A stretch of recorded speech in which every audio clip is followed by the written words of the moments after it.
కాకులు తిరగని దేవాలయం, పెరిగిపోతున్న నంది, అంతమైపోతున్న కలియుగం, ఈ 3 చరిత్రలు కలిగిన యాగంటి గురించి ఈరోజు వీడియోలో తెలుసుకుందాం. సంక్రాంతి హాలిడేస్ వస్తున్నాయి కదా, మీలో ఎవరైనా టూర్లు వేయాలనుకుంటే కర్నూలు దగ్గరలో ఉన్న బనగాలపల్లెలో ఈ యాగంటి ఉంటుంది.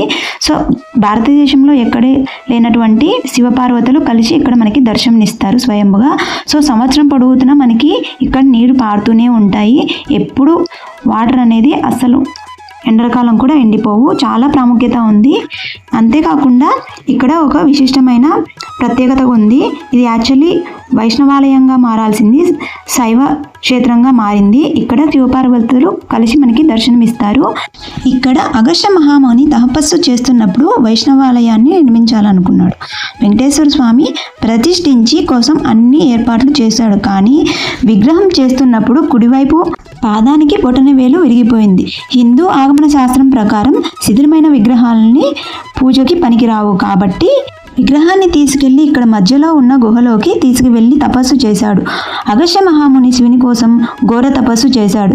తపస్సుకు మెచ్చి ఏమి కావాలో కోరుకోమన్నాడు. అయితే అగస్త్య మహాముని ఆలయ నిర్మాణం చేస్తుండగా ఆటంకం కలిగింది. ఎందుకని అడిగాడు. అప్పుడు శివుడు, ఇక్కడ గంగాదేవి ఎల్లప్పుడూ ప్రవహిస్తుంది కాబట్టి తీర్థ ప్రాముఖ్యం ప్రకారం ఇది వైష్ణవ క్షేత్రం స్థానం కాదు, శైవ క్షేత్రానికి మాత్రమే స్థానం ఉంది అని చెప్పాడు.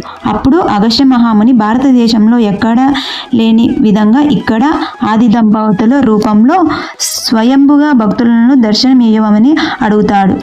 అలా శివపార్వతులు స్వయంభుగా వెలిశారు. అలా వైష్ణవ క్షేత్రం అవ్వాల్సిన యాగంటి శైవ క్షేత్రం అయ్యింది. అంతేకాకుండా ఇక్కడ అగస్త్య మహాముని తపస్సు చేసుకున్నప్పుడు కాకులు వచ్చి బాగా విసిగిస్తూ ఉంటాయి. అప్పుడు కాకులకి శాపం ఇస్తారంట. అందుకోసమే ఇక్కడ కాకులు అనేవి యాగంటిలో తిరుగుతూ ఉండవు. ఇక్కడ నీళ్ళు ఎప్పుడు చాలా స్వచ్ఛంగా ఉంటాయి. మా చిన్నతనంలో ఎప్పుడో చూశాను, ఇప్పటికీ అలాగే ఉన్నాయి. చూడండి, ఇక్కడైతే అప్పుడు భక్తులు తిరుగుతూ ఉండేవారంట చుట్టూ నందీశ్వరుడు. కానీ ఇప్పుడు తిరగడానికి వీలు లేదు. ఇది పుష్ప 2లో ఇక్కడ లొకేషన్ ఉంటుంది. ఇది మధ్య గుహ అనమాట. ఇక్కడ వెంకటేశ్వర స్వామి ఉంటాడు. సో మీరు కూడా చాలా ఫస్ట్ టైం చూస్తుంటే చాలా ఎగ్జైటింగ్గా చాలా బాగుంటుంది. తప్పకుండా ఫ్యామిలీతో ఫ్రెండ్స్తో వెళ్ళండి. చాలా ప్రశాంతంగా చాలా పీస్ఫుల్గా ఉంటుంది. తర్వాత ఇక్కడ ఇంకో గుహ, ఇక్కడ శివుడు ఉంటాడు. మేము వెళ్ళినప్పుడు అభిషేకం చేసి వచ్చాము. గబ్బిలాలు వాసన గబ్బిలాలు తిరుగుతూ ఉంటాయి. సో వీడియోస్ కెమెరాస్ అయితే తీయకూడదు కాబట్టి మేము సీక్రెట్గా తీసాము. తర్వాత ఇక్కడ నుంచి బయటికి వెళ్తే అగస్త్య మహాముని తపస్సు చేసుకున్న ఇంకో గుహ ఉంటుంది. సో అవుట్ సైడ్ నుంచి లొకేషన్ చూస్తే ఇలా ఉంటుంది. వీడియో నచ్చితే తప్పకుండా లైక్ చేయండి, షేర్ చేయండి, సబ్స్క్రైబ్ చేసుకోండి.